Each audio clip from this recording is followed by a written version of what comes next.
Hi friends, Christine here. I'm not in my usual setting with the normal backdrop. I didn't set that up, but that's okay because I do have something even better with me today. My little puppy, Suggy.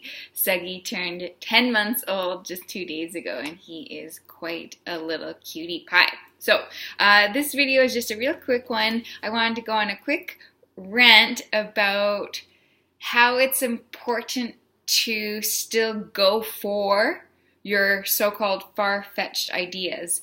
So it's easy to allow the ego mind to cut down an idea, and you can recognize it's the ego cutting down the idea, not your higher self, not your soul, not your intuitive guidance system, because the ego comes in almost like a lawyer, like in a court case, and it's going to be trying to supply you evidence why something isn't going to work out for you, evidence why that idea won't work or isn't actually something that can turn into a job, a career that could make you money. It will say things like, who do you think you are, and no one's gonna like that, and that's too silly, or you have too many passions, you gotta narrow into one thing, you gotta put on your adult pants and do what everybody else is doing, adhere to the status quo. But hey, what if you aren't someone who's meant to adhere to the status quo, right?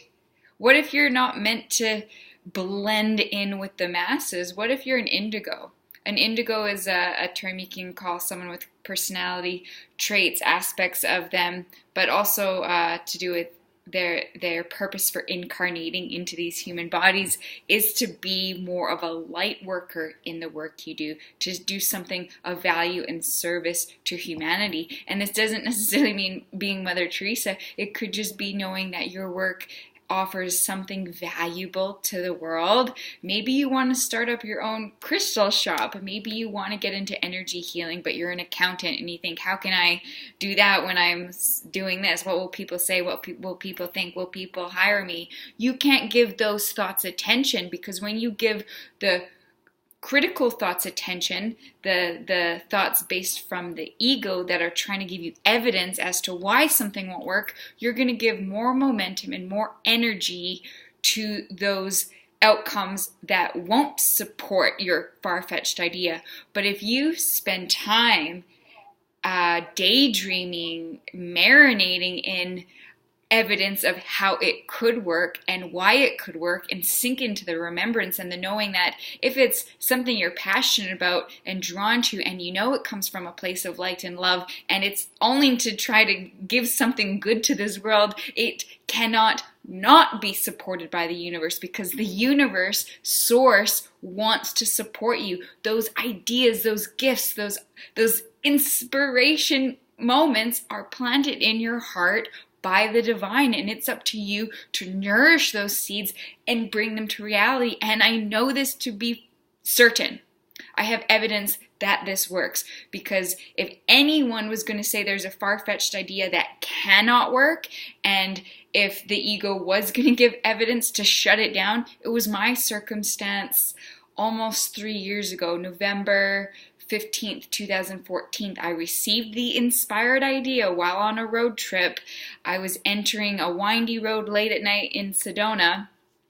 I'm from Alberta, but I was on a 2-week road trip, submerged in nature, and I got hit with an idea, and it was, you know what? I want to make organic skincare, really healthy ingredients, and it was specifically at the time body butters. But what was the driving force behind that idea is I wanted to imbue the skincare with crystal energy, something called crystal essences, which I create. That's a whole nother explanation, maybe for another video, but the idea was vibrational healing mixed into really healthy skincare, so that when you apply it to your body, it would be nourishing to not just the body, but the spirit, the mind, body, and soul approach to beauty. So really holistic beauty at its best. And if anyone was going to shoot down an idea, it should have been that idea, because due to my traumatic brain injury 4 summers ago, some of you know I fell down the stairs, fractured my skull, lost consciousness, and the brain tissue damage took away my sense of smell. So I have anosmia. I haven't smelled anything for 4 years. So who in their right mind would create a skincare company, or even think they could, if they can't smell the products they're creating? Who in their right mind?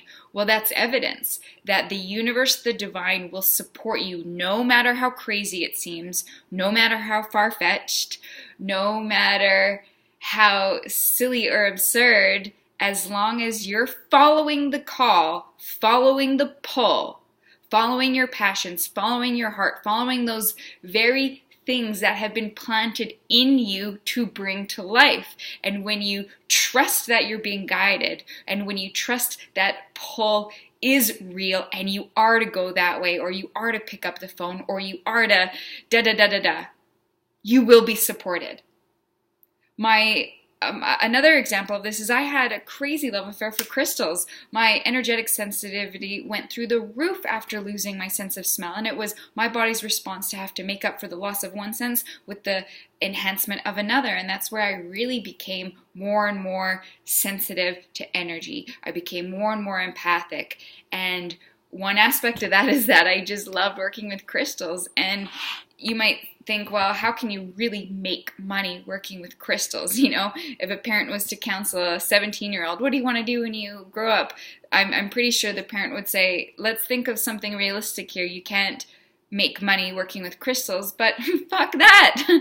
I make money working with crystals. I'm a Reiki practitioner and I'm a certified crystal healer. I work with crystals every single day. And what makes my practice stand out from others is that the crystal component, the crystal healing grids, are such a big part of it. Not only that, the crystal healing is a component of my holistic coaching program. Not only that, the crystal healing component is a part of my skincare because of the crystal essences I add. So if you want to have an idea that's far-fetched, that's an idea right there. Making money from working with crystals, from playing with rocks, come on, give me a break. But ladies, this is evidence. Your far-fetched idea isn't far-fetched. If you're passionate about it, and if you believe that it is of value, that it does have something to share and offer from a positive place to the world, there's no evidence to say you can't go forward on it. And if right now, from your vantage point, you don't have a clear understanding how that thing, how that idea, how that little nudge from your soul could make money, don't worry about that yet. Just keep following the pull and seeing where it leads you, because it's going to open this door and that window, and pretty soon you're going to realize, holy crap, this did lead me to something that is profitable and that I can make money from, and at the same time enjoy every step of the way. So, to wrap it up, no idea is too far-fetched in this girl's book. No idea is too far-fetched. Anything can come to manifestation if you find a way to have faith that it's worthy of being experienced in this life. And if you can find a place to tap into a sense of worthiness that you do deserve to do something, to feel something that offers you those positive emotional states. And day-to-day life doesn't have to be a painful grind. It can be a joyous, inspired living experience. Okay, so I hope you all have a beautiful day. Suggy does too. I'll catch up with you later. Bye.